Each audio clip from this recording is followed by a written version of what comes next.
So this is going well.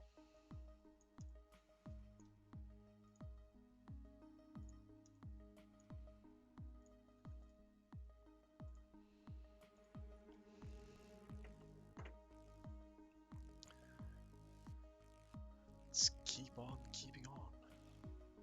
I will not show any more video clips today, for fear of crashing the stream once more. It's getting late. I mean, I'll be up all night working.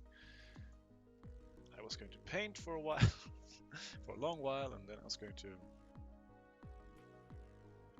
program, so who knows for how long I'll be painting. Eesh.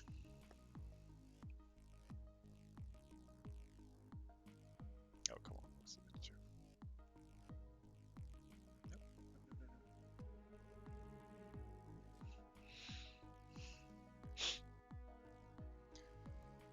Oh.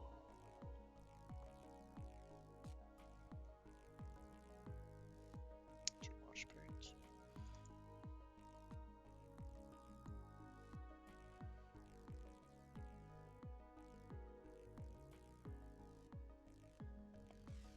That's enough for now.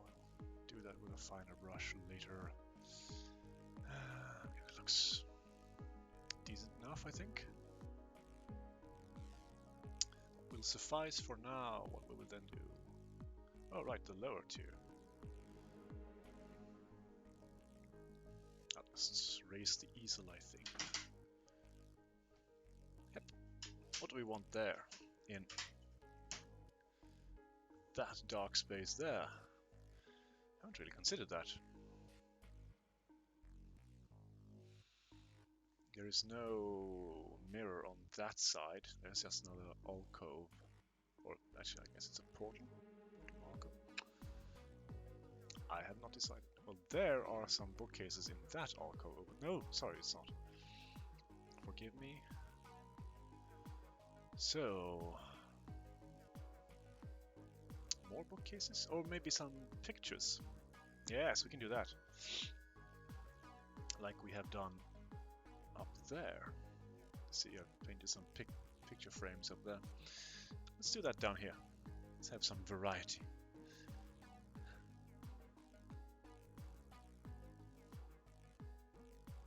Oh, thanks for telling me, Sonny. I'm so sorry for the stream breaking up. Hope your friend will be alright. Thank you for your attendance. I wish you a good night.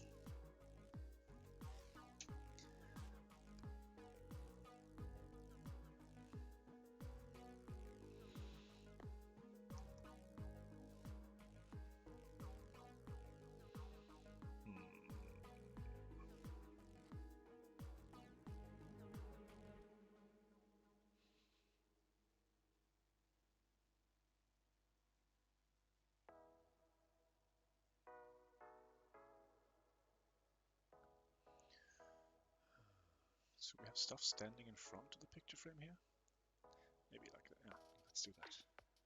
We'll leave some room for there to be stuff lying on top of the shelf. I think so.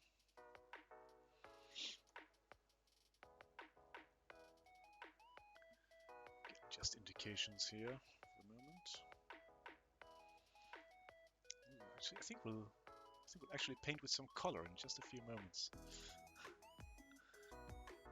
And then a couple of like small ones, maybe a tall one. No, a couple of smaller ones. One that doesn't really fit. So late in the progress of this painting, I will fill these picture frames with, I will make up paintings to put in them. That's going to be like my reward for having finished most of the rest of the painting. As I said, I just pointed to these up here. Here, I sometimes in really complex paintings I put in. Actually, it's quite common for me to put in pictures of pictures, and it's kind of fun to invent what's going to be in them. Try to be cheeky and playful sometimes with those. Not always, just sometimes just making. I try to make them be interesting. Is perhaps more accurate, or seem interesting if you take the time to look at them. I want there to be little stories there as well, that you could, as something to build a story on, however simple. So that I feel that sort of stuff makes the world really come alive.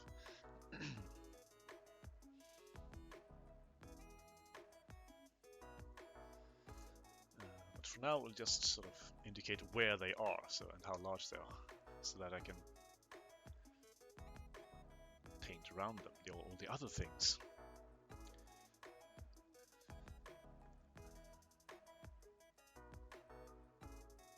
And then other big one, right about here. Not as big as the one to the right there, though. Having them the exact same size as the other two are, actually, it's perhaps a bit silly.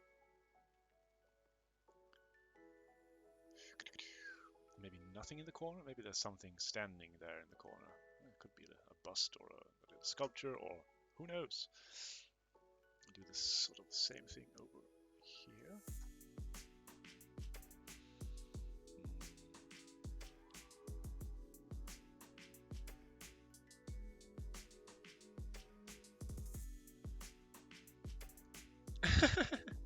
Delivered by a swarm of bees. Hello! I'm so sorry for all the cutouts. That was definitely another corrupt video file. I knew one of those video files was corrupted, but I didn't know that it would be so corrupt as to completely freeze my computer. I could only interact with the computer via the power button. I guess also the power cord would have been efficient if I'd yanked it out. I'm not showing any more video files today. I've been traumatized.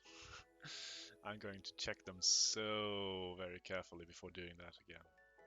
Pity though. I have to check that they're safe. Apparently. I wonder why so many of them are corrupted.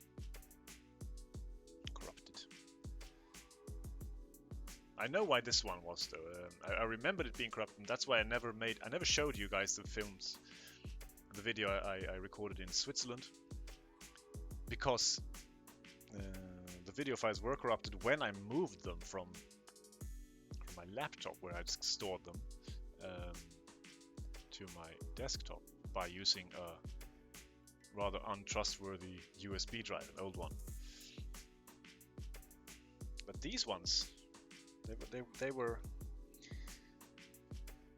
or rather, I thought that what I had been able to transfer was safe. So I'm not sure what happened there. Oh well. So actually, we're going to do a bit of color painting. Can you believe it? It's been a while since color touched this painting. Like over there, that was early springtime, I believe, when I did this here. I think it was late winter. It was not even early springtime, or midwinter. It's a long time ago. So let's do a bit of coloring. Whee! No, not much, but a bit. Do this bit up here, I think, and possibly. Now I've just been working over here, so it's all wet and stuff. But up there, let's finish that furthest part of the painting. Yay! I'm actually kind of pumped, excited, prospect of doing that. So let me just scrape up. So I have these blobs of paint, as I said. No problem. Gabs. So can I show those? Whee! Hello. I have these blobs of paint, and they are like a week old. They've been lying here for a week, although in a cupboard. Not a cupboard, in a drawer. Down there, in that thing. Actually, I have a few more pallets there. It's been lying down there, and that seems to have kept them somewhat moist, but not perfectly so. So I propose scraping off most of them to get at the hopefully still useful cores.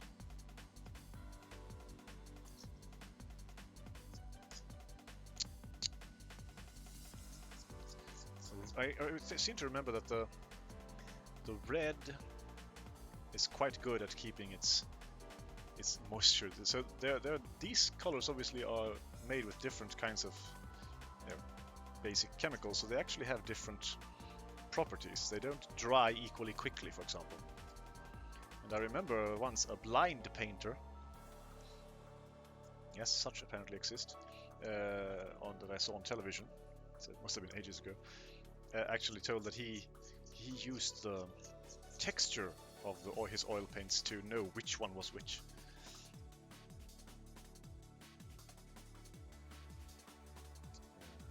Which I can completely believe that you can feel to some extent, to some degree at least.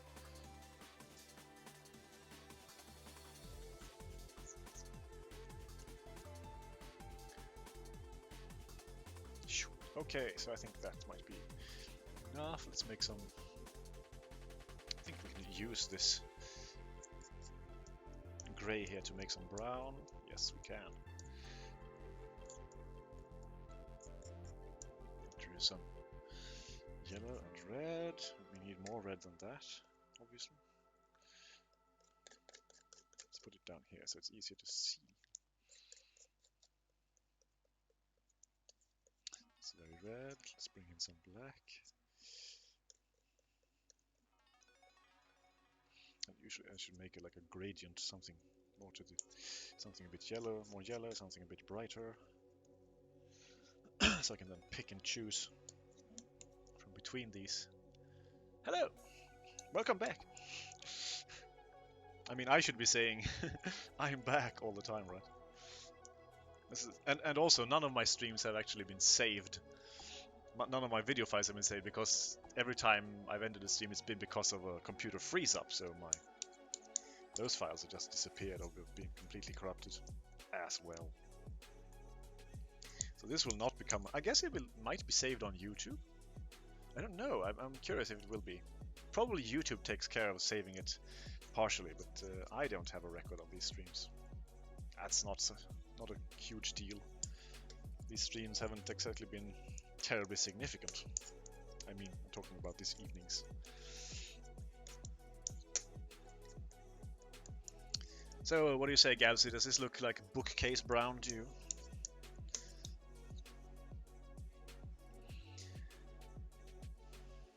Sorry, I'm addressing one person. I see that there's more than one person watching. It's just Gabsy is a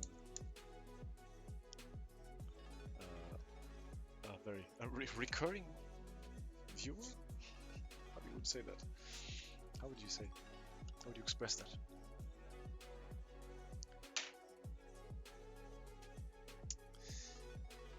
I'm familiar with him.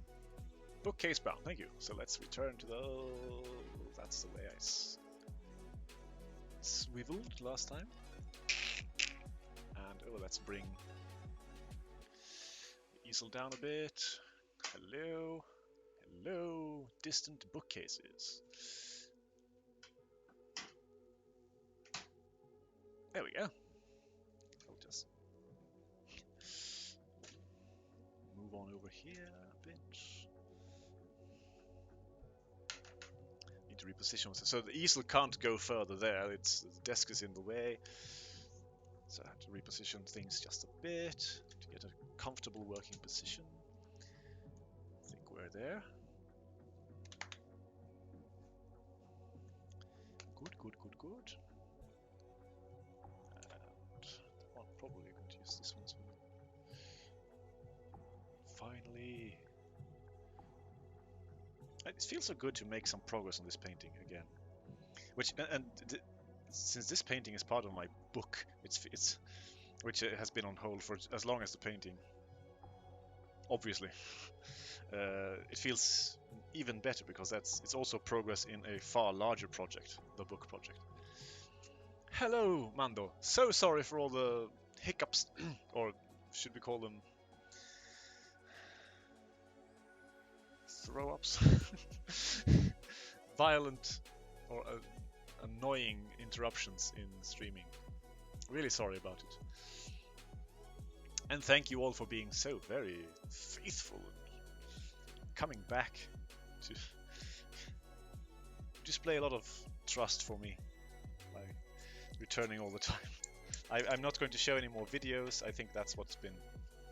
Corrupt video files is what's been holding the stream up, I believe.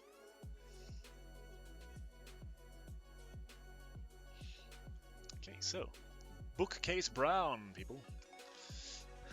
Hello, bags. I like your nicknames for each other. They're so cute.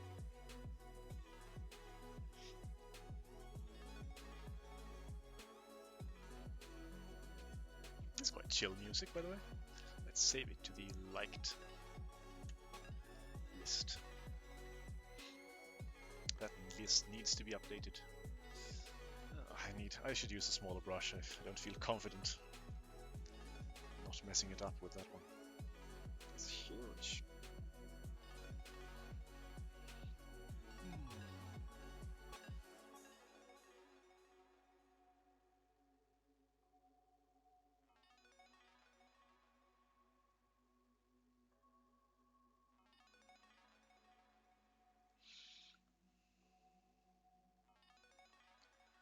Does it need to be darker still, this color?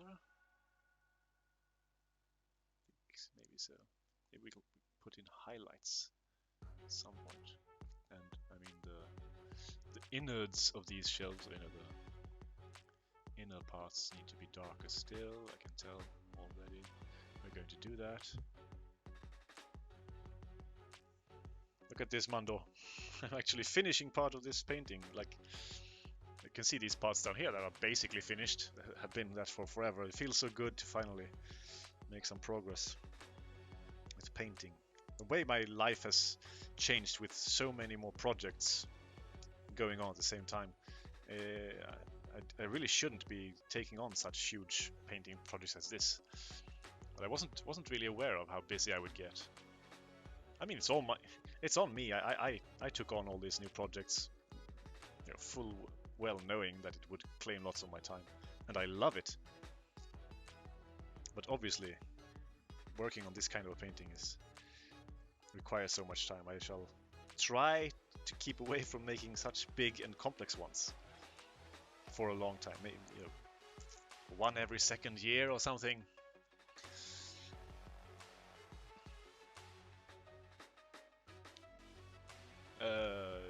You love what? I'm sorry. Having lots of stuff going on at the same time. This painting. Fingers crossed. I mean, it's a positive sentiment, no matter what. I'm so happy that people are still interested in this and patient with me when some projects are kept on hold for months on end. Thank you, Mando. Extremely happy to hear that. Makes me want to do a good job for the fans. Honestly, sometimes lately, since I haven't been painting much myself, I've been feeling sort of like a fraud giving advice to people about drawing and painting. So, oh, you don't really paint yourself. I know that's just weird psychology. Haven't been feeling worthy of giving advice. I'm not being active myself. Don't worry, I know that's the way it works. I know I have skills, but it feels better to be talking so much about art and having opinions on art when you're actually doing it yourself.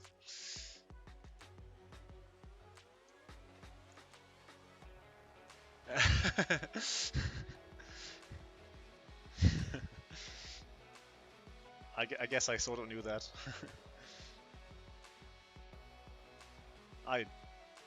Most of my projects take longer than I anticipate. Oh, thank you for saying that. Though it does make me feel better, sharing the experience. Thank you for sharing that sentiment. So relaxing. Sit here, streaming. I realize it's very late. Much of this stream was lost. I'll be working again from tomorrow, but I will. So some good news, I think. You guys will appreciate this. I will be working this weekend, and then I will have plenty of free time, like 10 days or something. Almost, maybe 9 days. And I'll be able to stream for most of them. So this music is a little bit distracting. And I have actually, I've decided to, and so far managed to organize my work schedule. So I'll be working a bit less than I did before going to Japan. And so so far I've organized it so I will work 2 weekends in a row, and then I will sort of skip one weekend. So I'll be working 2 weeks and have 1 week off. So every 2 weeks, every 3 weeks, sorry, I will have. It won't feel like that, will it? It will be weekend working, and then like 8, 9 free days. So there will be. That is for me to be able to do more of this stuff and of this stuff streaming. So there should be more streams, like more high quality streams, longer, coming up, and also more progress on my projects. That's what I want to do. That's a very conscious effort for me. I hope you guys appreciate that. I think you do, and I feel your appreciation. I actually have to say, I haven't really gained many followers for a long time. I'll be working on that, don't worry. But I'm kind of amazed that you guys still follow me so much, so intently, and I'm very flattered by it, very flattered, and I want to make good streams for you. It makes me very happy to have you appear almost every time. It's very rewarding, and it feels as it's going better than I could hope it would. Woo, streams, yes. I love doing that to my schedule. Push shifts together so I get to be free for a long time. Yes, exactly. So we have the same kind of mentality when it comes to that. For sure. It's the best. I don't think I could work a regular job where I have to work like 5 days, 5 days, 5 days, 5 days, with 2-day weekends. It's not me. That's just not me. Okay. Bookcase brown in the background. I won't be putting in. Well, maybe I'll indicate a few characters actually, but I won't be doing detailed characters like this fellow down here.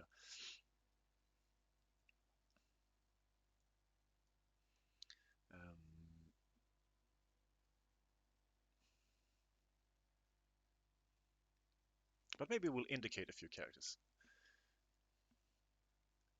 Yes, you are, Mando. Actually, the arte cult, I kind of like that because I've been thinking one way, of course, of reaching more people, which is a reason I didn't even think of, but someone mentioned it, was stream raids on Twitch.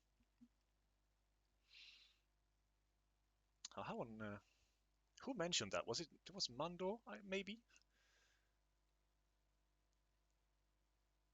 I think it might have been. Was 1 or 2 streams ago, who mentioned stream raids. That seems like such a good idea, but you need a name, right, for the group. And I was like, what kind of name should we as a group have if we do that? We should call them mini raids or micro raids because there'll be like 3 people.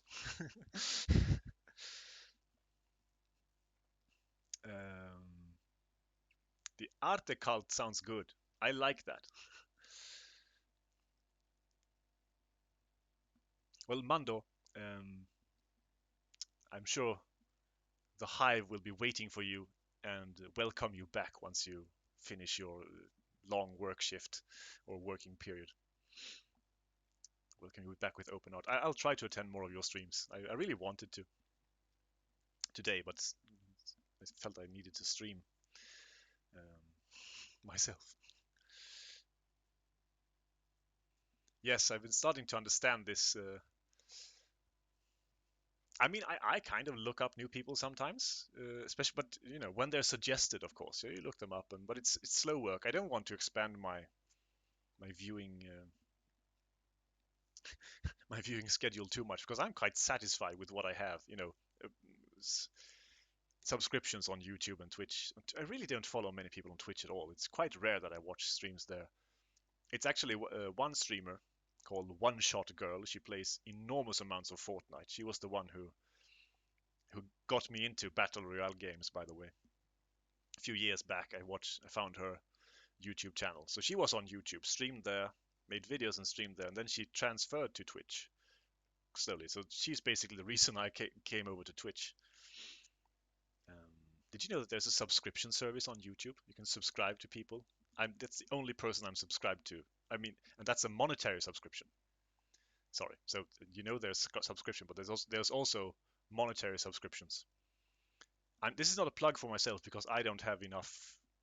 I'm not contracted, so you couldn't do that with me. But you can for people who have you know, who are monetizing their channels. Anyway, she brought me over there, but I haven't really found many more. But on YouTube, I have quite a long list of subscriptions, and I still don't really manage to watch all of them. Let's see here. Most people are satisfied. You have to throw yourself in front of them a bunch of the times until they watch you. Sounds good. Or be sneaky. Gabs found me because I streamed Steven Universe art on a day when everyone was looking for Steven Universe episodes. Not bad, not bad. Was it intentional? In that case, you know, that's very impressive, I think. It seems to me like you have quite a bit of business sense, which is admirable. I'm learning so slowly.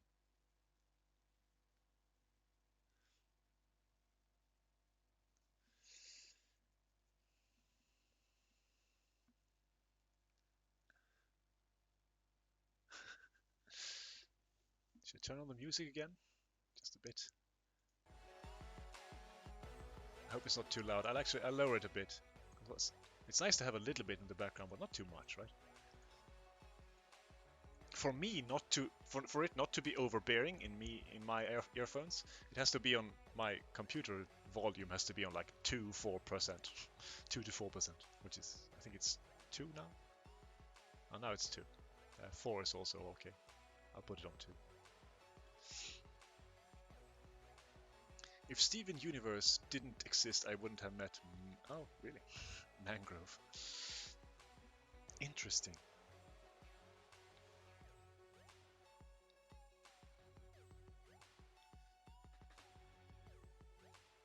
I'm actually hoping to attract a few more people with my the upcoming videos about my stream games. This is maybe a bit weird since I'm streaming art, but I also stream games, right? Development, and I was thinking about. This is something I thought recently. I would make videos about assembly language programming. Not yet, but once I have a bit of a better grasp on it, because frankly, it's not been easy to find information, especially for like rank beginners like me. I was thinking about doing it about C++, but one, C++ is such a huge subject. I don't know much about it comparatively, and there are lots and lots of instructional videos already. On the other hand, as far I haven't checked again, but last I checked, finding when I just started assembly language for the Raspberry Pi is there is not much instruction about it, and even books are quite rare. I guess books are usually rarer than videos on most subjects nowadays, except the really old subjects. But White Avenue, there seems to be an interest though.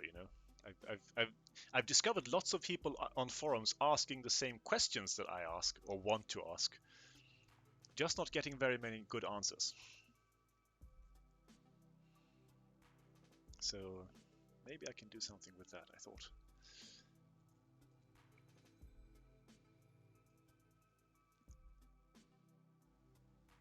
Yes, you are sneaky, Mando. And I admire it.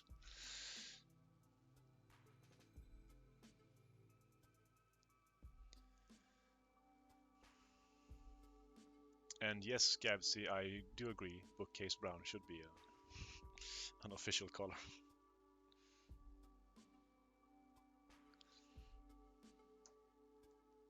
Oh, no, not at all. I haven't. I mean, I don't remember if we did at one point, but I certainly forgot it in that case. So, be my guest if you have a good idea.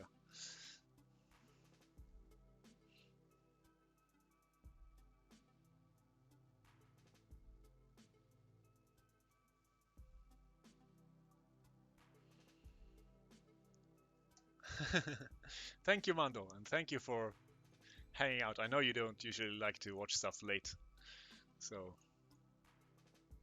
thank you so much. I'm looking forward to catching something of yours soon, stream or video, or just seeing stuff on Instagram. I'm really curious about that Medusa painting. I said before that I thought it was probably going to be a good fit for your style and your abilities.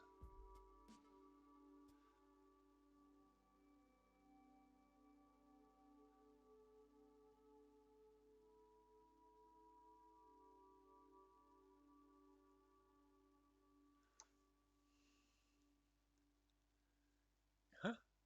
Ah, okay.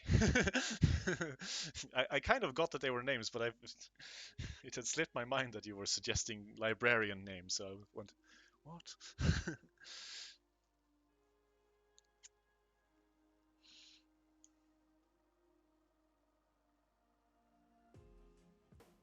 Grover wasn't Grover the name of an American president? I believe like Grover Cleveland or something, or is that just something I'm making up? I seem to have heard it in a film. So now I get curious and need to Google American presidents, which is not something I usually Google.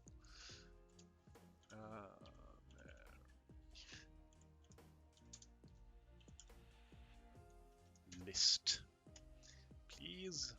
List of presidents of the United States. That seems apt. Oh dear. George Washington, John Adams, Thomas Jefferson. I've heard those three. James Madison, James Monroe, John Quincy Adams, Andrew Jackson, Martin Van Buren, William Henry Harrison. I've heard. John Tyler. I don't think I've ever heard that. James K. Polk. No. Zachary Taylor. No. But when I say no, I mean I haven't heard of them. Millard Fillmore. Maybe. Franklin Pierce. No. James Buchanan. No. Abraham Lincoln, of course. Andrew Johnson, no. Ulysses Grant, yes. Rutherford B. Hayes, maybe once. James Garfield, Chester Arthur, Grover Cleveland, yay!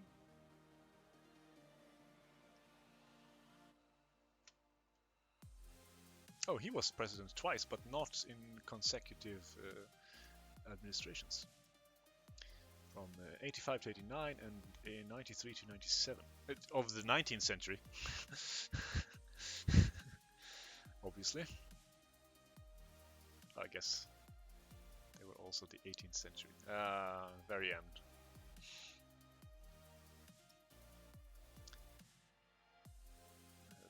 William McKinley, Theodore Roosevelt, sorry. Taft, Woodrow Wilson, Warren Harding, no, I didn't remember him. Calvin Coolidge, Herbert Hoover, Franklin Roosevelt. So there were two Roosevelts. Is this pronounced Roosevelt or Roosevelt? Eisenhower, Kennedy, Lyndon Johnson, Richard Nixon, Gerald Ford, Jimmy Carter, Ronald Reagan, George Bush, Billy, second George, Barack, and another person.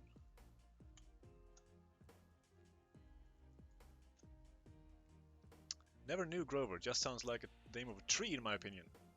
Agreed, actually.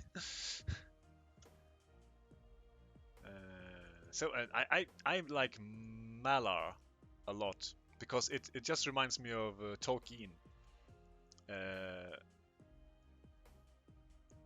of the word Valar, which is the name of like the angels in his mythology, I think. The next tier down from, oh, what's his face? Uru or something like that, the father god figure of his mythology. I don't think it's Uru. It's something. It's like a three-letter name. Very very simple. Who sung the world into being? But and then I think he created the Valar, or am I? Or yes, I think so. Yeah, I think so. The Valar are like the kind of angels, an immortal sort of being that lives on the western continent, the one that never features in any of the Lord of the Rings films, for example, or books. Although that's where Bilbo is going at the end. Just like the elves, they're going to the Undying Lands, which are there where many of the Valar also live. I believe that's correct. I was such a Tolkien buff when I was a teenager. That was one of my obsessions, you know. I didn't get into much other fantasy very much. I read quite a bit of other fantasy as well. Usually through my friend, he who lives in Switzerland, because he got lots of fantasy books, and I used to read them after he did. We talked a lot about them. So we used to get into those worlds, different ones. So I think I read, like, except for Lord of the Rings, probably two other series completely, and then Wheel of Time, I guess, sort of halfway through, and then I tired of that because boy was it long and slow.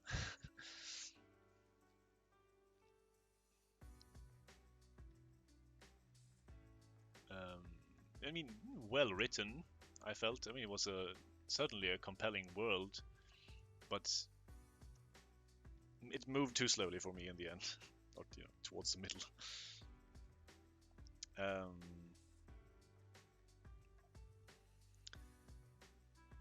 And then, of course, since then, I don't think I read any fantasy except for Game of Thrones, which I started and got to like book 4 before giving up. It was too much. And Game of Thrones in my opinion, makes Wheel of Time look like a pamphlet. Not in volume, mind you, but in complexity. You read The Hobbit? Yeah, so did I. Although so long ago, I could only remember. I could figure out many of the things that were in the films. I could remember much of it, but there were some things I was really unsure. Did this happen or not? I read The Hobbit after I read The Lord of the Rings, as far as I remember, because my mother had the Lord of the Rings trilogy, so it was a really old edition from the 70s.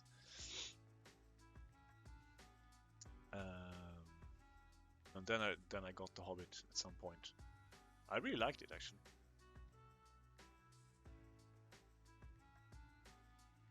And I tried to read Silmarillion a bunch of times. I believe I still have it. I kind of want to have read it at some point, just because it's foundational to the lore, and I don't feel like a true fan if I haven't. But it's not an easy read. It's so grandiose and removed from the action. It's more like a king list, or a recounting of the official history of, like reading a history book, basically. It's not very there are many concepts in it that seem great. You know, that when you think about them really hard, this is so beautiful, really, and romantic and wonderful, but it doesn't grab you like Lord of the Rings or Hobbit does. At least not for me. So you're sitting sort of removed and seeing like a slideshow in a sense. That was my experience. I never got very far. Maybe I got a fifth through the book at the most.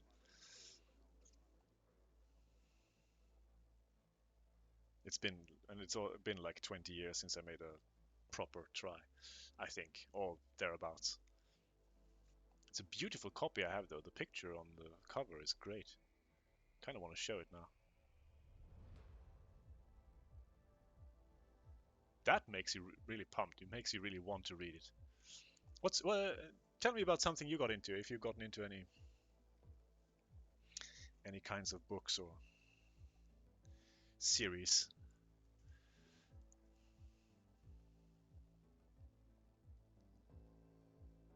I mean, for me, The Hobbit, Lord of the Rings was like my first run-in with fantasy books, in a sense. With fantasy as a genre, I'm not. It wasn't the first. Obviously, I'd seen some cartoons and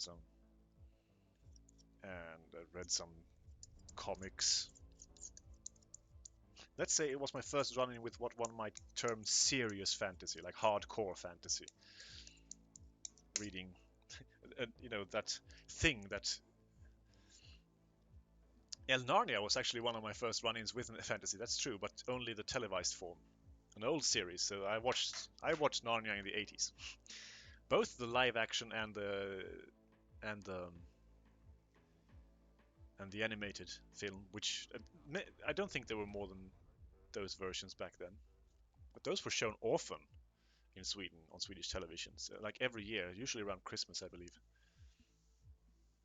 I love those, especially in the bit where the kids get their gear. I don't remember who gave it to them. Was it Aslan or just the army or the rebels or whatever? But I loved Aslan. I wanted to be Aslan. He was just so magnificent. It was such. I remember it was one of the first really gut wrenching moments in fiction for me when Aslan was killed. To me, that was so bloody, so visceral an experience. I mean, it was made for kids. I don't know how old I was, 7, 8 maybe when I saw it. But it really went, oh no, no, don't kill him. And then they did.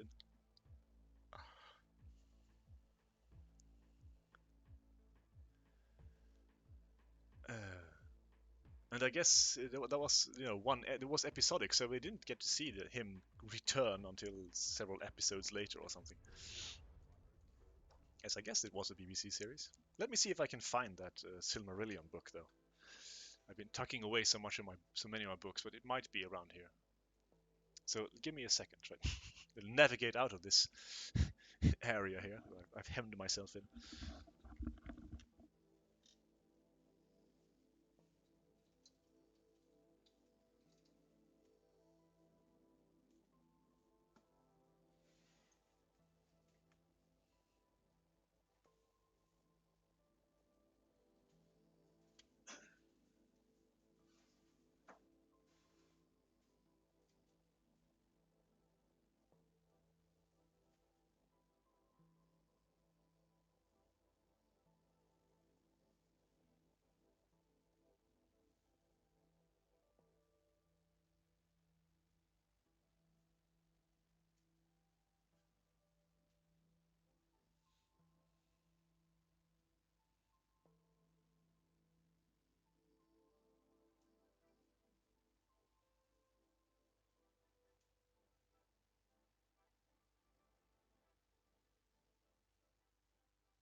So no, couldn't find it. May actually mean that I've thrown it out.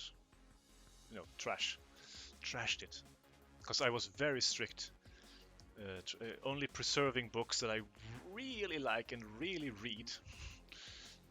Might want to consult again, or books that I believe might be useful to me in some capacity. So like, you know, factual books, or I've been throwing out so much because I wanted to make room. I'm going to throw out more, by the way. I'm afraid it might have gone the way of trash, which feels a bit sacrilegious, to be honest, but I think you have to act like that sometimes to not end up with just an apartment full of crap. Which this basically, well, to some extent still is, but truly was for a while. And that's not very nice. I'm not talking about Narnia, I was talking about Silmarillion. I've never owned a Narnia book to my knowledge.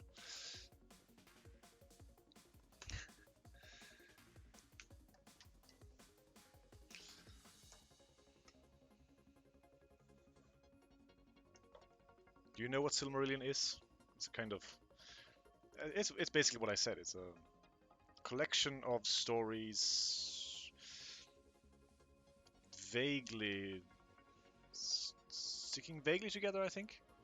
And that explain much of the history of Middle-earth. Like I think, as far as I know, it details the defeating of... let me get... Is it Melkor? I believe it's Melkor, who is like, you know, Sauron, of course, from the Lord of the Rings. Well, first of all, Sauron has sort of done that thing twice, where he tried to take over the world. Yeah, the Lord of the Ring trilogy, the movies start out with like the prologue being the first defeat of Sauron. But Sauron was really like the right-hand man or underling of an even greater and more powerful evil before him, who was called Melkor, who made a similar kind of fortress to Mordor or Barad-dûr, but in the to the north of those lands that we visit in Lord of the Rings. But you know, Mordor is in the east, and Angband is to the north. That's what it's called. Was called. And there, you know, when they fought in Angband, they fought multiple Balrogs and dragons, not just like one or two, but Melkor made an army of dragons and an army of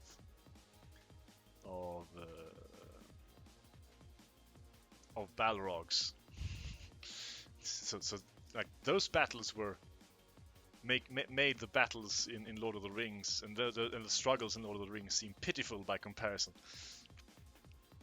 I don't think that's ever been put to anything, to film or something like that. Could be cool, but of course it's not as detailed as the Lord of the Rings. Not far from it, and far less compelling. That's why people don't really know much about it. I might have to buy the book again. I should read those bits. I really should. Silly me. Wait, I can buy it on my phone. That's a good idea.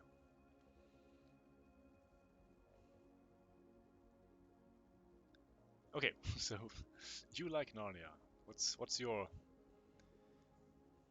I used to play that bit when the kids get all their gear, and you know, I used to try to find stuff that would look like I don't know, the bows and swords and magical potions and the belts they had. It was very medieval styled, you know, as you probably know. And I think they did it very well in that series. Or I was too young to notice any imperfections. That's probably more true. But it might have been very well made too. That was one of the times, I think, from that point onward, I was sort of hooked by fantasy as a thing. And then I got into Lord of the Rings, and that was just amazing. How did he ever lose? I'm not sure.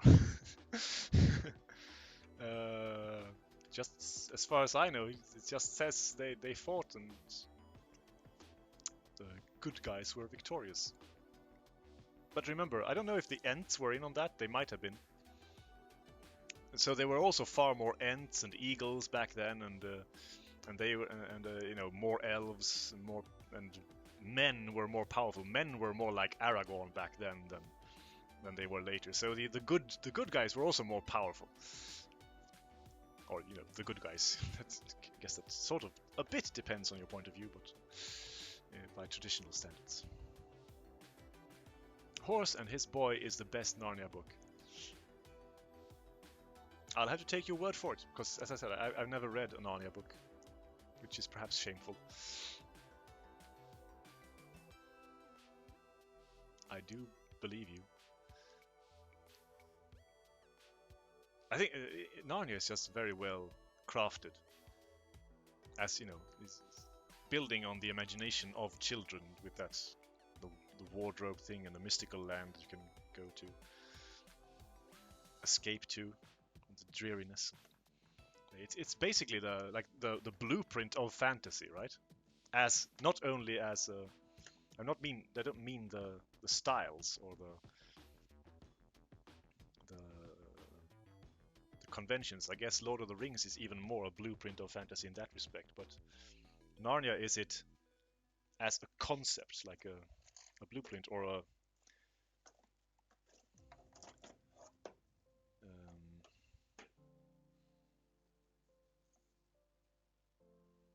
what might you call it?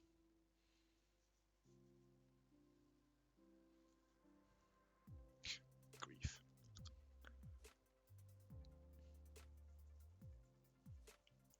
I'm trying to think of a good word to describe this. A summation of what fantasy is. The entire concept, maybe. That's probably a good word as well.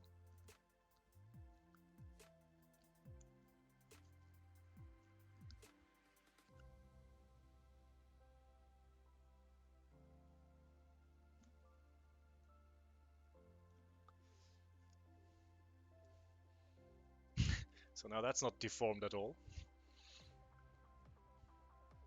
I can't see it that much. I'll bet. You see the bite mark? Oh, it's a bit difficult, right?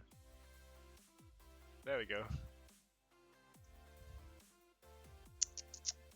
Lots of my paint tubes have those sorts of marks. They get so tight often.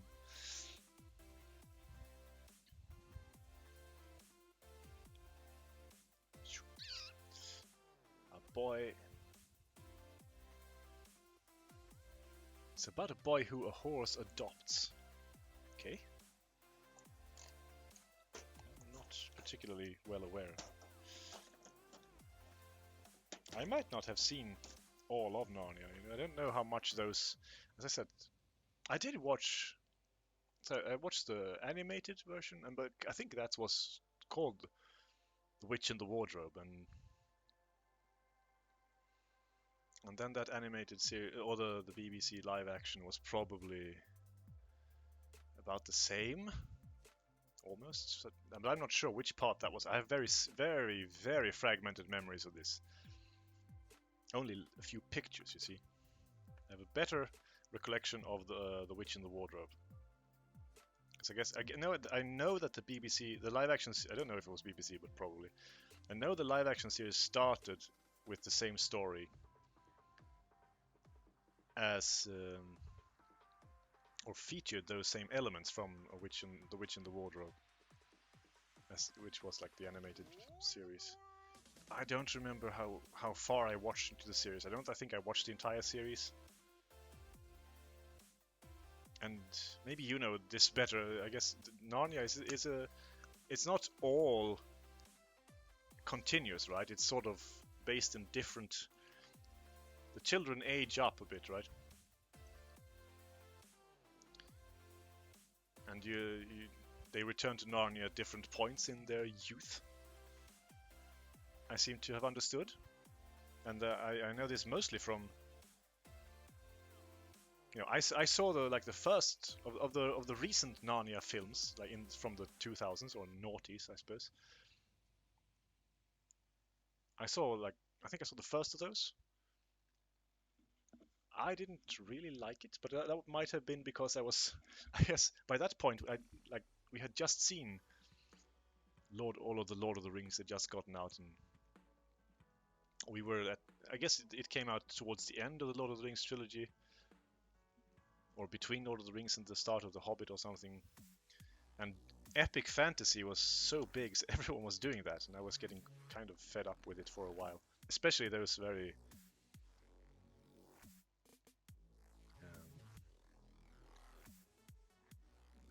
pompous,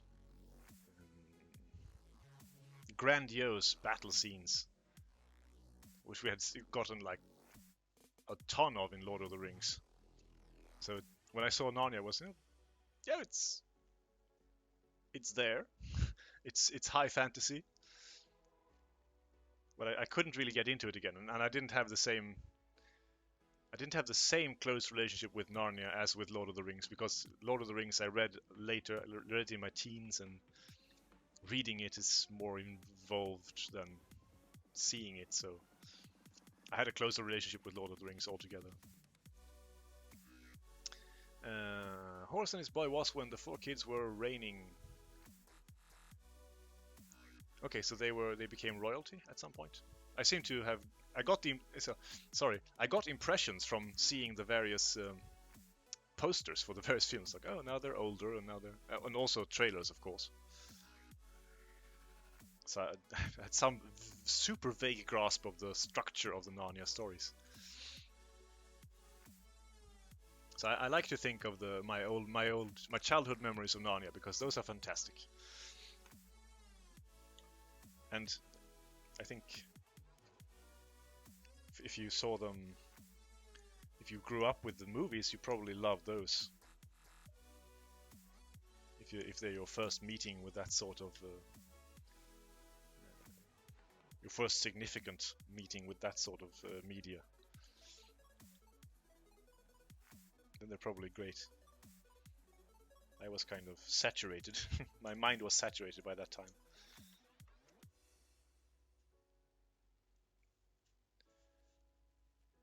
Lord of the Rings was the first films to do fantasy well, I felt. Really well. High fantasy, at least. Can't think of any really good fantasy films before that. Not nowhere near as comparable.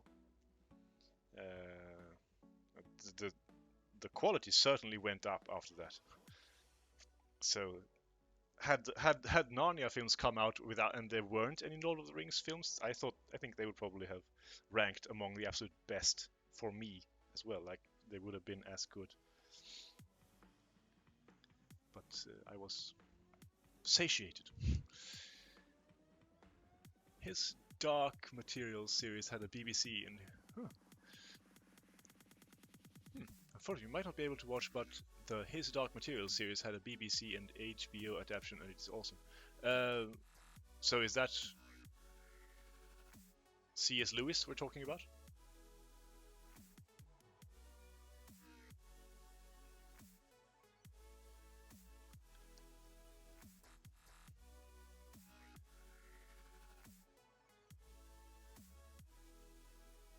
By the way, have you seen the epic rap battles of history? George R.R. Martin against Tolkien. The Golden Compass person. Okay. I know of the Golden Compass. Isn't? So wait, yeah, are we talking about...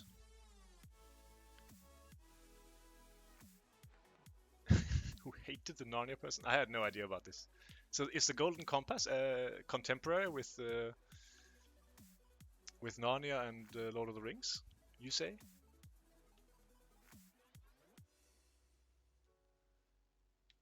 And so the Golden Compass got a movie adaptation quite a long while ago now, several years ago, but it seems they're making a series now. Is that what you're talking about?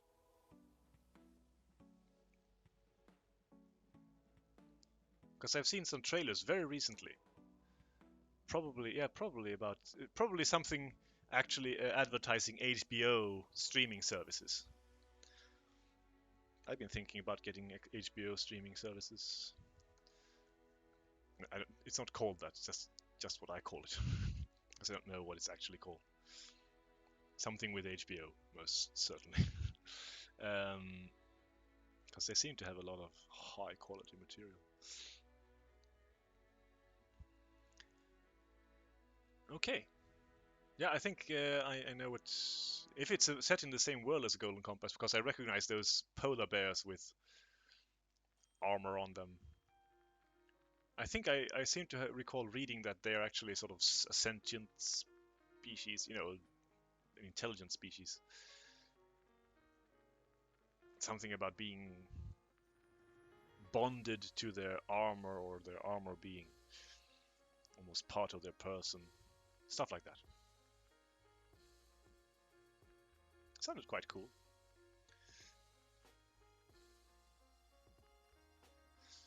Watchable, certainly.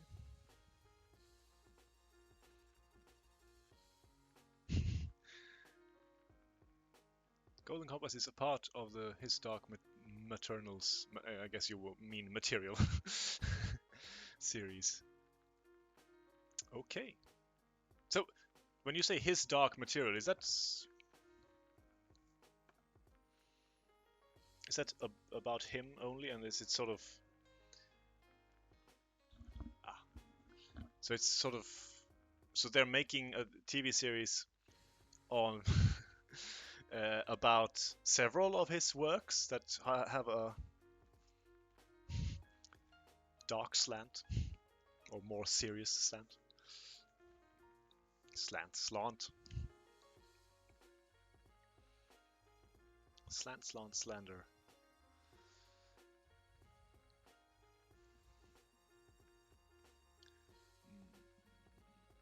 Yes, okay.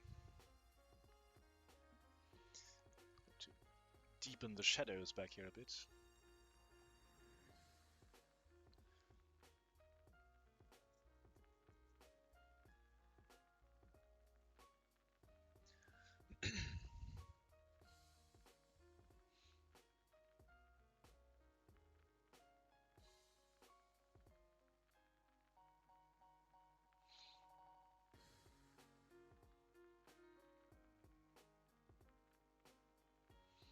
This will look better, I feel.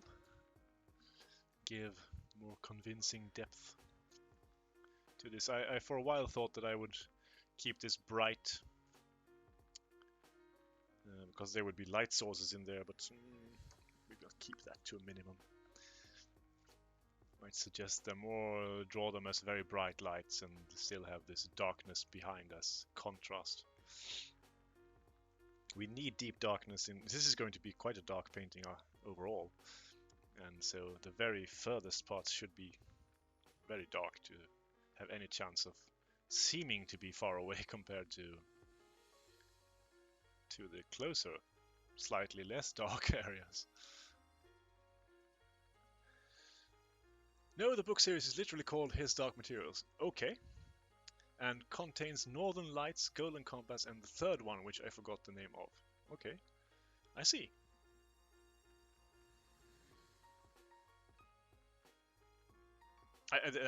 I'm just so curious. I have to ask: is His Dark Materials a compilation made by other people, or did he call that series His Dark Materials? Because I mean, it seems like a title a publisher would come up with, rather than the author themselves. And it feels like I've kind of seen it. Like in compilations. So I have several compilations on my phone of some of my... No, the author named it that way. Interesting. Very interesting.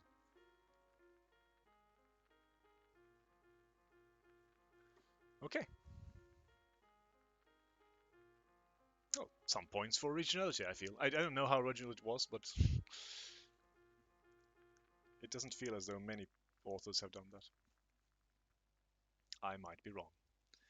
Not really a literature buff either. What am I a buff of? Am I a buff of anything? Which is also an interesting word. I'm not sure where it comes from. Buff, to describe a fan or geek or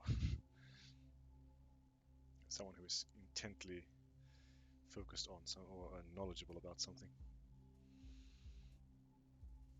I should look that up. I'm going to look it up right now. I get too curious. Merriam-Webster, here I come.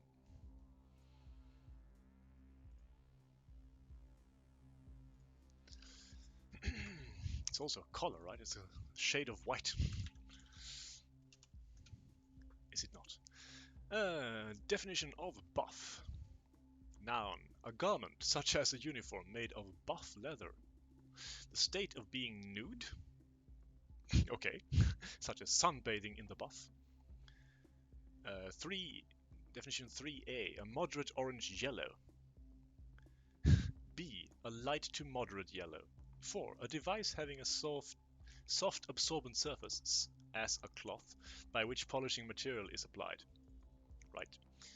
5, earlier buff, an enthusiast about going to fires. Huh. Perhaps from the buff overcoats worn by volunteer fire.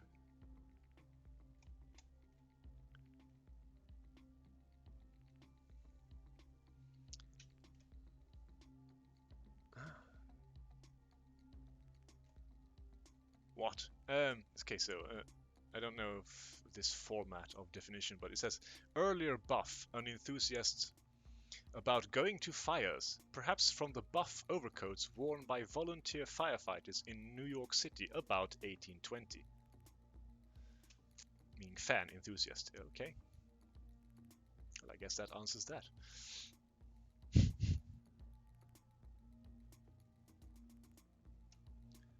Buff does indeed have a lot of meanings.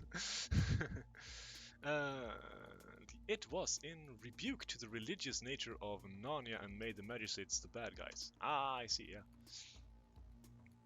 I might myself hold that against Narnia, to be honest. I'm getting less and less tolerant with religion as I grow older and wiser. Tolerant of religion, sorry. So I'm getting... I'm starting to even think of not really going to even... not even attending church formalities such as weddings and christenings. Can't stand it when priests start going on talking about their fantasies as though they were realities. It gets to me. Sorry. I'm very thin-skinned about this. Or I'm getting to be. You might say I've been buffed. I'm getting gradually buffed, i.e. polished, so as to thin my skin down.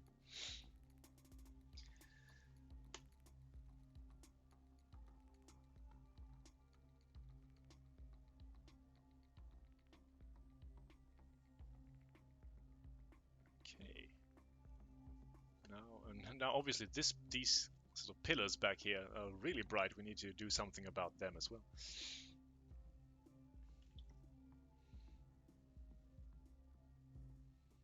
There's one author I've heard of quite a bit that was sort of an inspiration to very early fantasy writers. I believe he's British.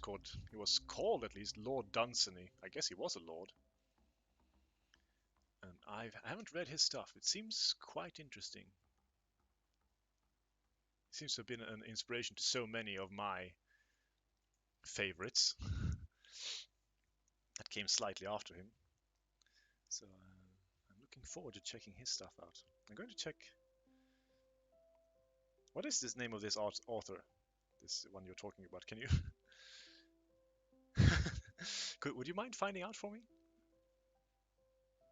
Don't really want to make you work, you know, for nothing, but I would be grateful. Never heard of Lord Dunsany. No, I guess he's not really famous anymore. But so when I read things by Lovecraft and Robert Howard and just about and fantasy artists of the early 20th century and late 19th century, he's often mentioned, also together with some romanticists, as an inspiration. Lord Dunsany. Maybe I should spell it. He was very famous, I believe, and big.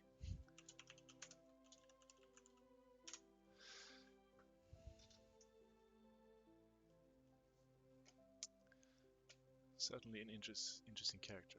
I read something about him a few years ago, you know, a bit of a bio. So I don't remember any details, I think, but I have this image of him, this impression of him from having read that. Seems he was, you know, an actual. So possibly these are true details. He was a nobleman and a British aristocracy, and he had, you know, inherited, I guess, lands and money and all that. So he didn't really have to work, and I think he just spent his time writing fiction and mostly fantasy. Philip Pullman, thank you so very much. I shall do a Google search of him as well right now, so I don't forget to.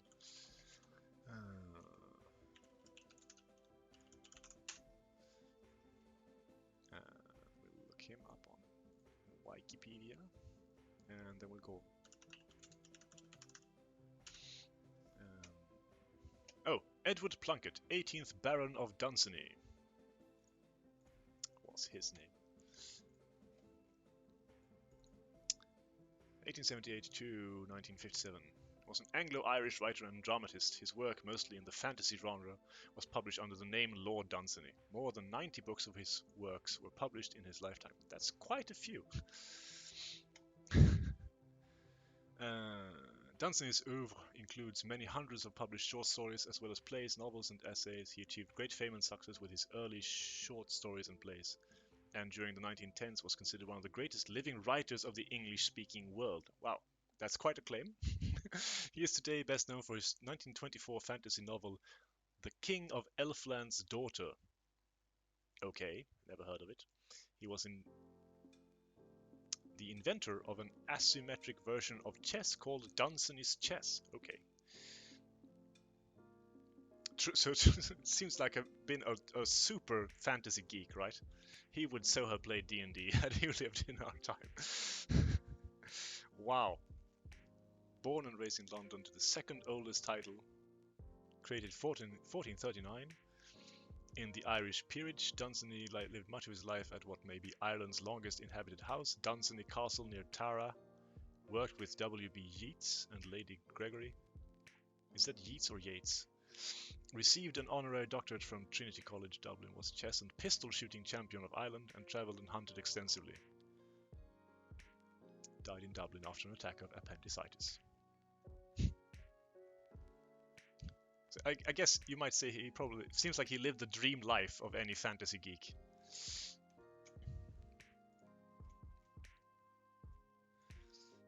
Right? Adventurer and champion, and hung out with the famous people. Was a famous author, successful famous author in his own right. I kind of feel like I want to be him. Hiking around the world. Like a lord. As a lord, attending shooting championships and playing strategy games with my friends. It was almost, you know, like a too good to be true kind of story. At least the abstract of the Wikipedia article feels that way. It inspires me.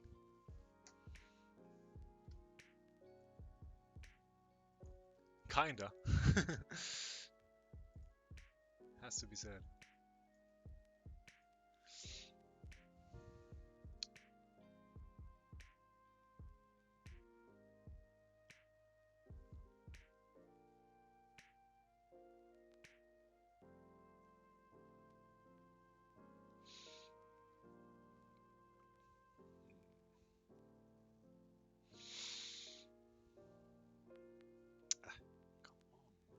is going to be tricky. These shades of grey up here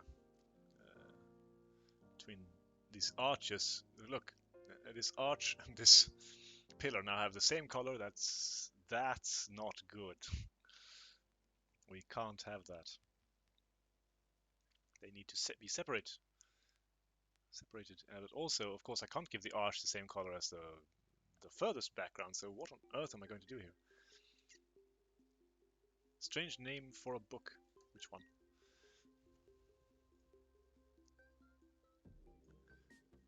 The King of Elfland's Daughter, or was there anything else?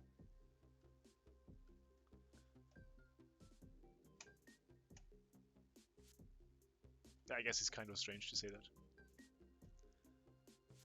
This would be more usual to say the Princess of Elfland. If that's what you mean. I mean, his Dark Materials, I feel, also qualifies as quite an unusual title. I like it.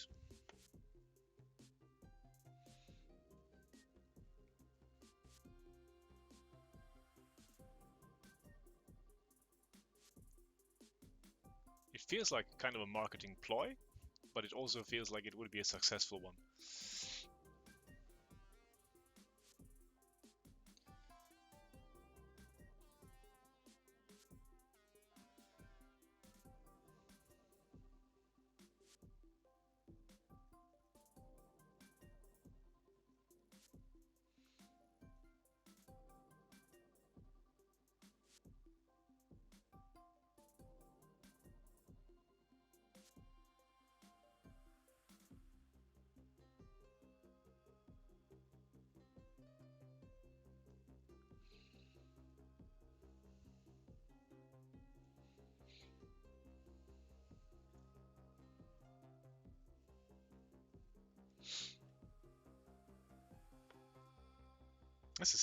This is a lovely time discussing, you know, classical fantasy literature while painting a fantasy illustration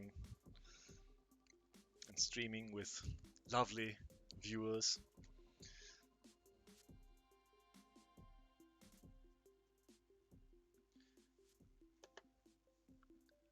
If I had a lot more money, this is probably this is probably how my version of Lord Dunstan is life. Because this is doing some of the things I love the best. We haven't learned what these materials are yet. Why are they dark? Who is the man that owns them?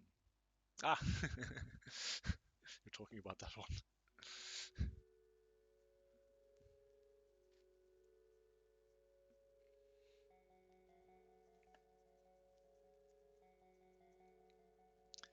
Well, you see, he had actually ordered them to be spray painted pink, but there was a slip up at the body shop, and they were just covered in a darker version of bookshelf brown. This one, the interior one. It's a sad but true story.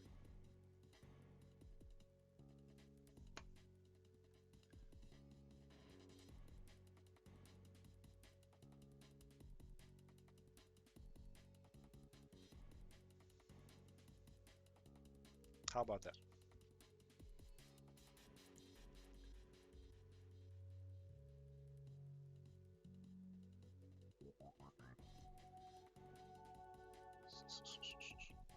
This is quite nice music too, actually. Kind of like it. It's relaxing.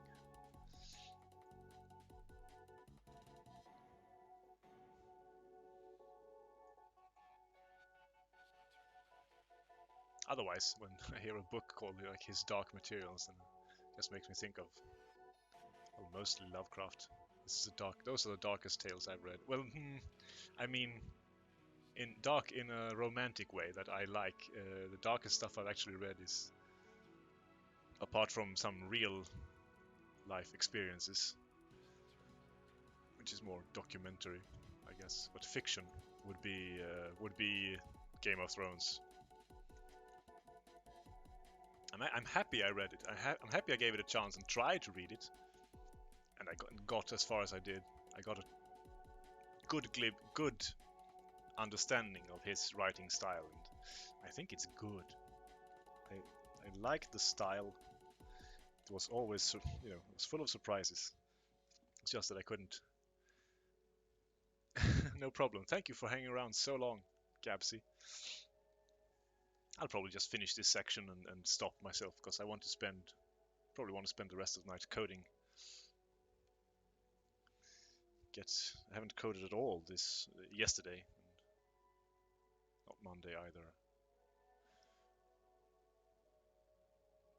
Monday, Tuesday, or Wednesday, so should do. I have to catch up on that.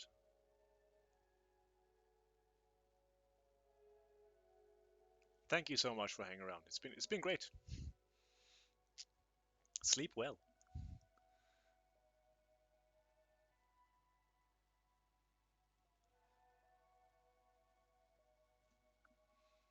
Wondering, is this pillar going to be... Did I really intend for it to be seen from that angle? One side being... us seeing two sides of it? I guess I did.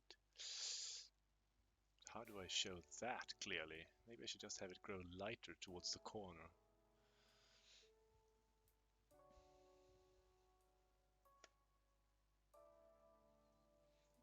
Like something like this, Let's try that. Sort of gradual, though. As sharp as all that.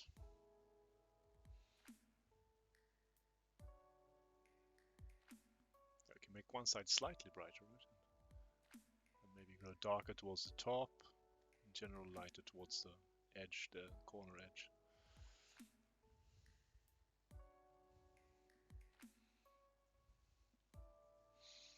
It's slightly skewed at the moment. Should fix that immediately. Bit too much paint on brush, also too bright paint.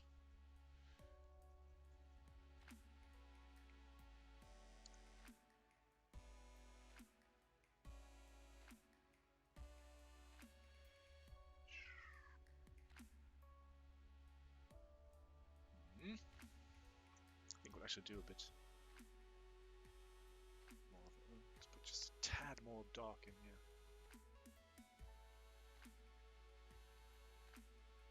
Up there.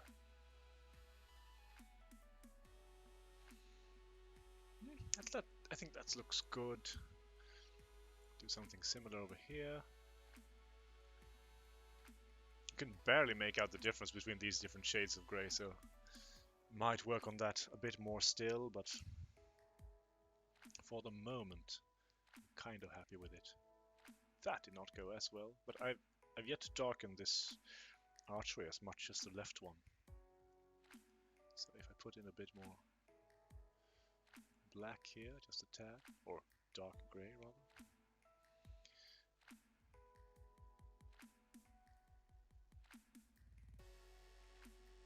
What kind of effect do we get?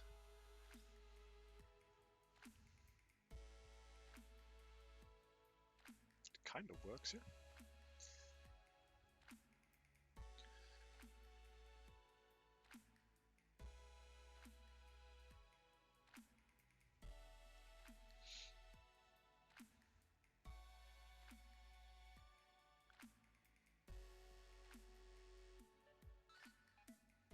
Down across the bookshelves there a bit, just to sort of make sure to encroach a bit on their edges. Make sure that the dark is behind them. It's so annoying to have these little gaps of slightly brighter paint show through. If you can avoid that, you should. There will probably be some such gaps left towards the end, but they will be tiny enough not to cause or be cause for concern.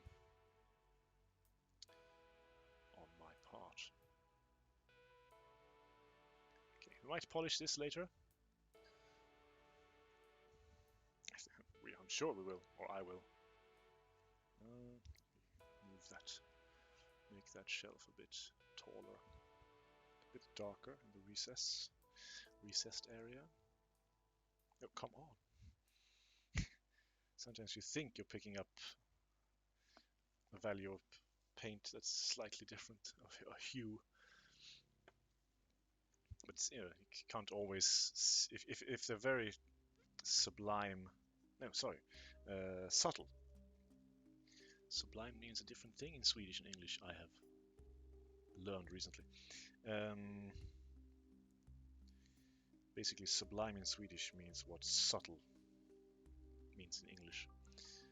Anyway, so subtle, very subtle differences can be so hard to gauge. So it feels like I'm basically putting black here, but well, it feels like that's what I'm picking up from the palette, but you know, once it gets up here, it's not so dark. Apparently, let's just do that for now. Yeah, we'll be back there. I think I'll stop for now.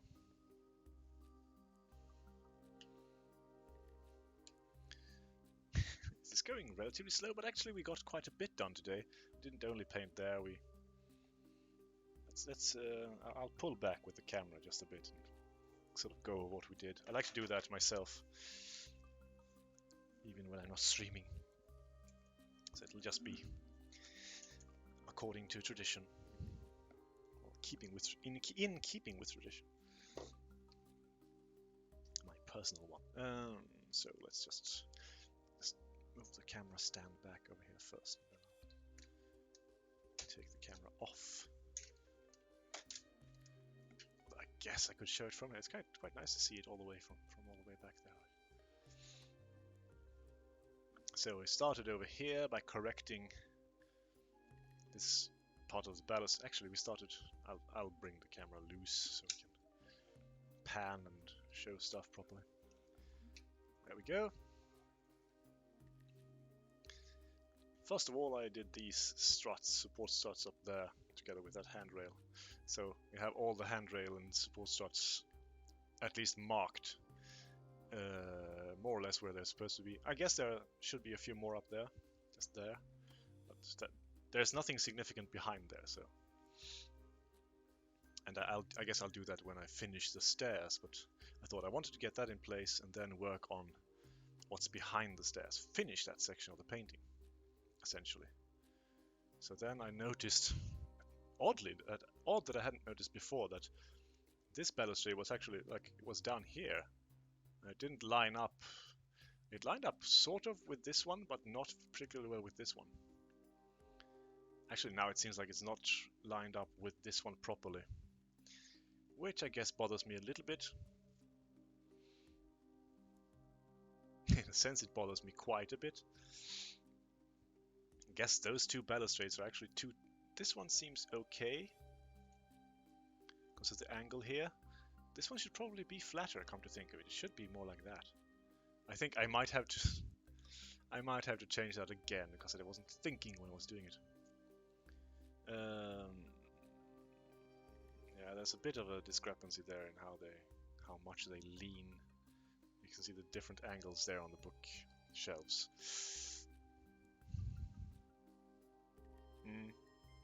It's not perfect. And I want it to be, so yeah, might have to change that. Anyway, I did a bit of picture frame indications back there as well. And then worked on that area back there, sort of at least settling what colors and shades of grey should be there. It was felt great finally putting some more color to the painting. I look forward to finishing that area behind back there and feeling that we're truly progressing.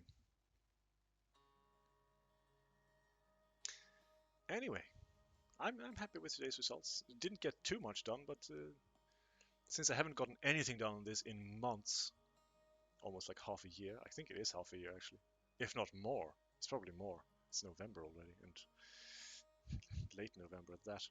So it feels really good to work on this. I don't think I'll be working more than 1 to 2 days a week on this. Hopefully a few more hours than today, because today was interrupted so many times by stream technicalities. But I'm happy with that now. Okay, so what do? I do that and that. That doesn't look great, but it's a way to finish that section of the stream.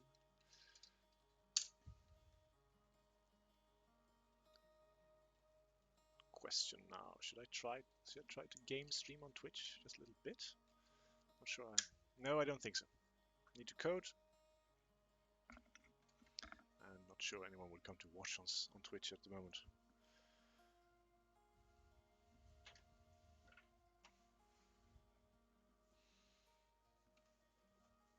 Oh, this one's going back over here. I think I should probably brew new tea.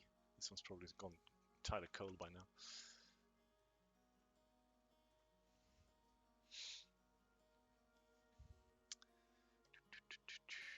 Let's adjust these picks just a bit. Like so.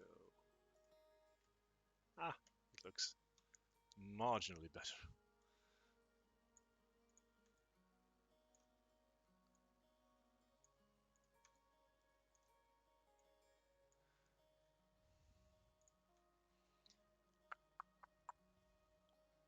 There we go. From Tokyo. Interesting part. I'll talk more about it next stream, I guess. Maybe. It should be tomorrow. Given no hiccups. Anyway, thank you for watching. I wish you a good time of day, whatever it might be, where you are. And goodbye.